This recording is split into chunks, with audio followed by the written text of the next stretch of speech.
Hər vaxtınız xeyir olsun dəyərli izləyicilərim. Sizin üçün bir neçə gün öncə getdiyimiz Şamaxı vloqunu paylaşmaq istədim. Bura yoldur, artıq çatmışıq. Qohumumuz ilə mənim xalamdır. Getdiyimiz ev çox qəşəng bizi qarşıladılar. Çox gözəl idi. Kəndləri payız olmağına, qış olmağına baxmayaraq çox gözəl idi, səfalı idi. İstədim elə sizinlə də bölüşüm. Burada artıq çatmışıq.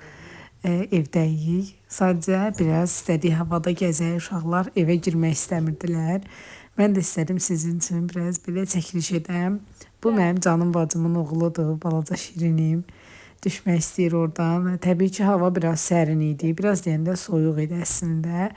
Biz də əllərini qalın giydirmişdik uşaqların. Doya-doya əyləndilər. Gün axşama qədər çox qəşəng vaxt keçirdik. Daha sonra qəşəng getdik evə və bizim üçün gözəl əlləri ilə hazırladığım mükəlləf süfrəyə əyləşdik. Təbii ki, burada ilk öncə bəbələrə yemək verdik. Mənim qızım özü yeməyə çalışırdı hər zaman olduğu kimi. Daha sonra isə getdik bulağa, hansı ki Şamaxının Sündi kəndində yerləşən maraqlı bir bulaq var idi. Ora getdik. Burada göl də gördüm. O göl təbii göl idi. İstədim sizinlə də bölüşüm. Bu da həmin kəndə gedən yoldur. Çox qəşəng yol çəkmişdilər. Burada artıq çatmışıq Sündi kəndinə. Sündi kəndinin yolu çox maraqlı idi. Enişli, yoxuşlu. Burada da bulağa çatmışıq. Bulağın 22 dənə hovuzu var idi. Çox maraqlı idi. Bütün demək olar ki, Şamaxının kəndləri buradan su aparırlar hamısı.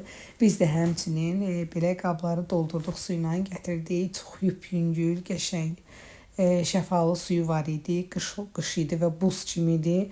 Orada içdiyimiz məlumata görə su həm yay, həm də qışda buz kimi olur. Bura isə bir saat çaydı. İstədim sizinlə gələn seli də çəkim bölüşüm dostlar. Çaya sel gəlmişdi. Çox uzaqdan çox olduğu. İstədim belə nostaljik bir videoda çəkim sizə. Evdə olan maraqlı bir hissə idi. Bunu da çəkmək istədim. Sonra isə yenə düşdük həyətə. Biz demək olar ki, gün axşama qədər evə girmədik. Ancaq uşaqlar ancaq əyləndilər. Burada isə xalam bizim üçün hinduşka təmizləyirdi. Qəşəng öz əlləri ilə. İstədim belə evdə çəkim sizə. Balaca şirin bir ev idi. Bu isə xala payı, qaynana payı idi. Bunları da çəkmək istədim, bölüşmək istədim. Ən sonunda isə səbəbkarın ad gününü qeyd elədik. İnşallah daha yaxşı, gözəl günlər olsun. Onun üçün qeyd eləyək. Bunun üzərinə isə ən çox istifadə etdiyi sözü yazmışdıq. Belə dostlar, videomu izlədiyiniz üçün hər birinizə təşəkkür edirəm. Ümid edirəm keşfətdə qarşınıza çıxar. Səhifəmi izləməyi unutmayın. Rəylərinizi gözləyəcəm. Təşəkkürlər.